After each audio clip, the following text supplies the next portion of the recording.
तुम्हारे जो एग्जाम की जो तुम्हारी प्रिपरेशन है ना, वो चाहे कैसी भी है, बट तुम्हारे एग्जाम के जो मार्क्स हैं वो बहुत अच्छे आने वाले हैं।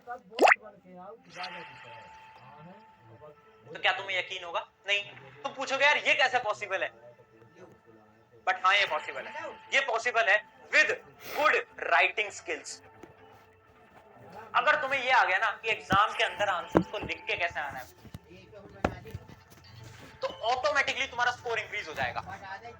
तो आज जानते हैं कुछ सीक्रेट तरीके जिससे कि तुम अपने एग्जाम के अंदर 10 से 20% स्कोर को इंक्रीज कर सकते। तो हाय एवरीवन, मेरा नाम है Prashant, mentor of thousands of students preparing for India's toughest exam like 10th board, 12th board, IIT, NEET, ऐसे कई हजार एग्जामिनेशंस के स्टूडेंट्स को मैं और मेरी टीम फ्री में गाइड और मेंटोर करती है। देखो यार, आज की वीडियो बहुत इंपॉर्टेंट है। क्यों?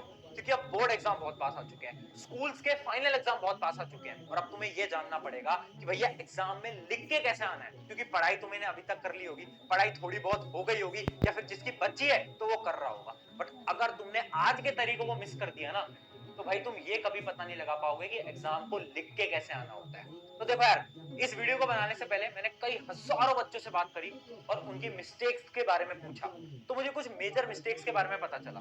जैसे कि कई स्टूडेंट्स ने बोला कि भैया यार मेरी ना राइटिंग स्पीड बहुत स्लो है। तो होता क्या है ना कि मेरा एग्जाम ही छूट जाता है, मैथ जैसे एग्जाम, एसएसटी जैसे एग्जाम मेरे छूट जाते हैं। तो मैंने कहा ठीक है, इस प्रॉब्लम का सोल्यूशन निकाल देंगे। प्रॉब्लम नंबर 2, भैया वो ना मेरी राइटिंग बहुत बुरी है। तो मेरी राइटिंग के क्या मेरे मार्क्स कट सकते हैं बोर्ड एग्जामिनेशंस के अंदर? क्या टीचर, अगर मेरी राइटिंग बहुत बेकार है तो क्या टीचर मेरे मार्क्स ही काट देगा? क्या ऐसा होता है? तो मैंने कहा चलो इसका भी प्रॉब्लम का सोल्यूशन निकाल देंगे।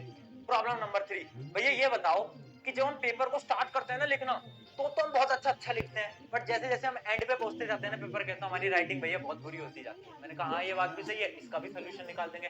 प्रॉब्लम नंबर 4, भैया ये बताओ कभी कभार क्या होता है ना कि हम गलत आंसर लिख देते हैं, फिर हम उसको पूरा कट कर देते हैं। तो ये जो कट करते हैं ना, क्या इसके भी टीचर नंबर काट सकते हैं? तो मैंने कहा चलो भाई इसका भी सोल्यूशन निकाल देंगे। तो जो सारी प्रॉब्लम्स है ना, इनका सोल्यूशन आज मैंने निकाला। कैसे? मैंने कई टीचर्स से बात करी जो कि बोर्ड एग्जामिनेशन की कॉपी चेक करते हैं, जैसे कि 12th बोर्ड, 10th बोर्ड, या फिर कुछ टीचर्स वो भी थे जो कि स्कूल्स की कॉपी चेक करते थे। मैंने उनसे बात करी एंड ये सारे सवाल मैंने उनसे पूछे, और उनके जो आंसर्स थे ना, वो तुम सुनकर ना शॉक होने वाले हो, क्योंकि बहुत सीक्रेट टिप्स मुझे आज पता चली है जो कि मुझे तुम सबसे शेयर करनी है। ठीक है, तो चलो देखो, पहला पॉइंट क्या था भैया? पहला पॉइंट हमारा ये था कि भैया हमारी ना राइटिंग बहुत बेकार है, तो उसका कोई सोल्यूशन वगैरह बता दो, और क्या राइटिंग मैटर करती भी है नहीं करती है? तो ये सेम क्वेश्चन मैंने टीचर से पूछा और सब टीचर्स ने एक जवाब दिया, आपकी राइटिंग मैटर नहीं करती। तो मैं भी शॉक हो गया, मैंने कहा ये कैसे पॉसिबल है? उन्होंने बोला कि अगर आपकी राइटिंग रीडेबल है, मतलब एक टीचर उसे पढ़ सकता है, अगर वो पढ़ने लायक है, तो उसके नंबर नहीं कटेंगे। तो इसका मतलब है तुम्हें डरने की जरूरत नहीं है। अगर राइटिंग बुरी है टेंशन मत लो, बट अगर आपकी राइटिंग इतनी बेकार है कि कोई पढ़ ही नहीं सकता, तो भाई तो इंप्रूव कर लो, वरना नंबर कट जाएंगे। ठीक है, तो पॉइंट नंबर 1 हमारा क्लियर हो गया। फिर मैंने पूछा कि फिर डिपेंड किस पे करता है आपका स्कोर? मतलब अगर राइटिंग से ही आपका कोई लेना देना नहीं है सर, तो डिपेंड किस पे करता है? तो उन्होंने मुझे एक सीक्रेट बात बताई। सीक्रेट बात उन्होंने मुझे बताई कि हम मार्क्स कभी कभार काट देते हैं ऑन सीक्वेंस। अब तुम सोच रहे होगे भैया सीक्वेंस का मतलब क्या है? ध्यान से देखना, इमेजिन करो आपके सीक्वेंस, जो क्वेश्चंस का सीक्वेंस है वो है 1 2 3 4 ऐसे, और तुम एग्जाम के अंदर अटेम्प्ट कैसे करके आते हो? कभी 4 को पहले कर दोगे, फिर फर्स्ट करोगे, फिर 3 करोगे, फिर 2 करोगे, ये ऐसे तुम अटेम्प्ट करके आते हो। तो ना कभी कभार ना टीचर ऐसे, अगर तुम अटेम्प्ट करके आते हो ना, टीचर नंबर काट लेता है। पता है क्यों काटता है? क्योंकि यार देखो, तुम टीचर के पर्सपेक्टिव से सोचो, उनके पास कई कॉपीज हैं जो उन्हें चेक करनी है। अगर सीक्वेंस में होंगी कॉपीज तो वो आराम से चेक कर सकते हैं, first question, second question, third question. But अगर तुमने ऐसे उल्टे पुल्टे तरीके से क्वेश्चन अटेम्प्ट कर रखे होंगे तो उन्हें इरिटेशन होगी, और इरिटेशन होगी ना भैया, तो ऑटोमेटिकली तुम्हारे नंबर कम होते जाएंगे। तो टीचर को इरिटेट मत करो, उन्हें क्या करो भाई, उनको एकदम सीक्वेंस में आंसर्स दो, ताकि उन्हें आसानी हो चेक करने में। तो देखो, जैसे कि इमेजिन करो आपके पेपर के अंदर A section, B section, C section, ऐसे 3 सेक्शन है। तो सेक्शन को किसी को भी पहले अटेम्प्ट कर सकते हो, जैसे कि आप सी सेक्शन को पहले अटेम्प्ट कर लो, फिर ए को कर लो, फिर बी को कर लो, फर्क नहीं पड़ता। बट इन सेक्शंस के अंदर के जो क्वेश्चंस है ना, उनको इधर उधर मत करना, उनको लाइन में ही ऑर्डर में आपको अटेम्प्ट करना है, इस बात को आपको याद रखना है। अब प्रॉब्लम नंबर 2, भैया मेरी ना राइटिंग स्पीड बहुत स्लो है, तो उसका कोई सोल्यूशन बताओ, उसको कैसे मैं इंप्रूव करूं? तो देखो, इसका एक ऐसा रामबाण सोल्यूशन आज निकाल के आया हूं ना, जो कि तुम्हें पूरे YouTube पे कहीं नहीं मिलेगा। साइंटिफिक सोल्यूशन है, यहां पर मैं वो वाली बातें नहीं कर रहा पेपर प्रेजेंटेशन टिप्स, बॉर्डर खींचो, कलर पेन यूज करो, वो सब बात नहीं कर रहा, यहाँ पर मैं लॉजिकल बातें कर रहा हूँ। पहले इस बात को आप समझ लीजिए। तो बहुत साइंटिफिक टेक्निक बताता हूँ, ध्यान से समझना। देखो ये मिस्टेक होती क्यों है? ये मिस्टेक इसलिए होती है क्योंकि हम जो स्टार्टिंग के जो क्वेश्चंस होते हैं ना, जो कि 1 या फिर 2 मार्कर क्वेश्चन होते हैं, 1 या फिर 2 मार्कर जो क्वेश्चंस होते हैं ना, उनमें टाइम बहुत लगा देते हैं। इससे होता क्या है ना कि हमारा ज्यादा टाइम यहां पर लग जाता है, ज्यादा टाइम यहां पर लग जाता है। अब जो मेरे आगे वाले क्वेश्चंस होते हैं ना, उनको मैं टाइम नहीं दे पाता, जिसकी वजह से वो पेपर मेरा छूट जाता है।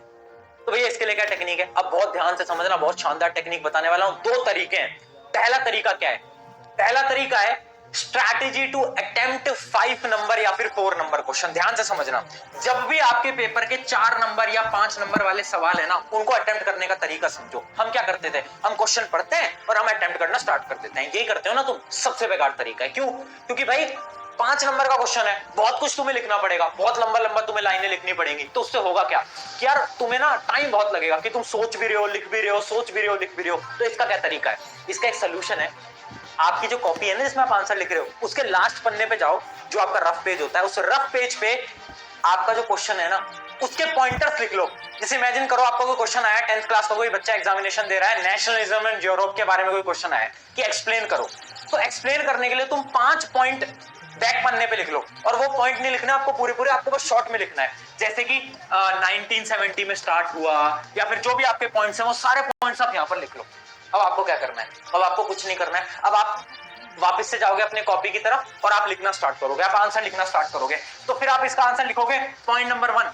अब आप कॉपी पीछे पलट के देखोगे, पॉइंट नंबर 1 क्या था? 1970 में स्टार्ट हुआ था। तो आप पूरी डेफिनेशन को आराम से लिख सकते हो कि this revolution was started in 1970 by this leader, ऐसे करके आप कुछ भी लिख सकते हो।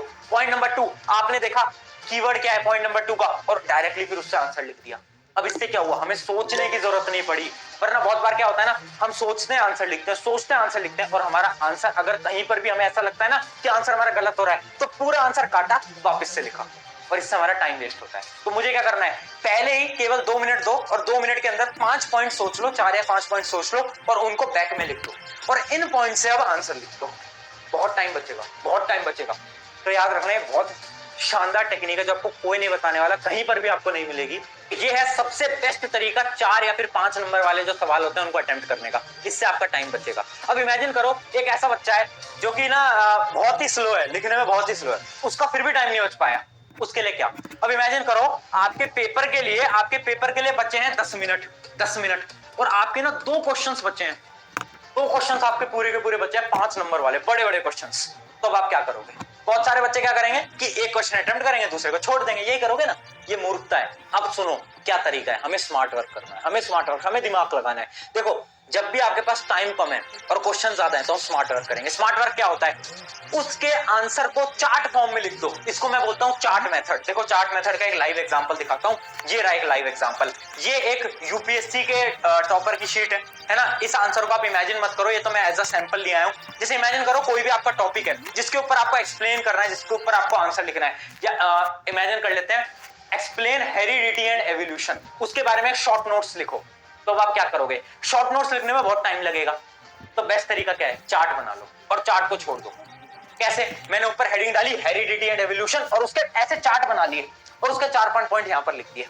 उससे क्या होगा? देखो फुल मार्क्स तो नहीं मिलेंगे, 5 में से 5 तो नहीं मिलेंगे, बट 5 में से 4 मिल जाएंगे।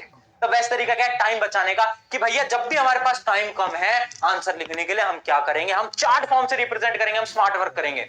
ये चार्ट स्ट्रेटेजी बहुत ज्यादा इंपॉर्टेंट है। जब भी कम टाइम हो, हेडिंग लिखो और फिर उसके 4-5 पॉइंटर्स ऐसे लिख दो।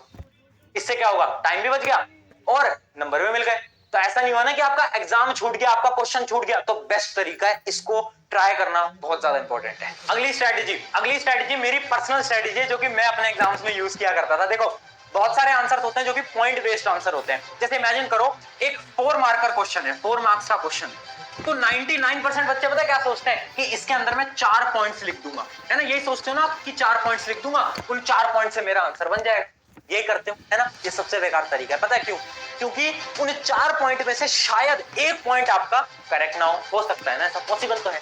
तो हमेशा याद रखना, जब भी आप पॉइंट आंसर को लिख रहे हो, जैसे कि 4 पॉइंटर, 5 पॉइंटर, 6 पॉइंटर, तो जितने मार्क्स का वो क्वेश्चन है उससे 1 पॉइंट एक्स्ट्रा लिखो। मतलब अगर वो 4 मार्कर का क्वेश्चन है तो 5 पॉइंट लिखो, अगर वो 5 मार्कर का क्वेश्चन है तो 6 पॉइंट्स लिखो।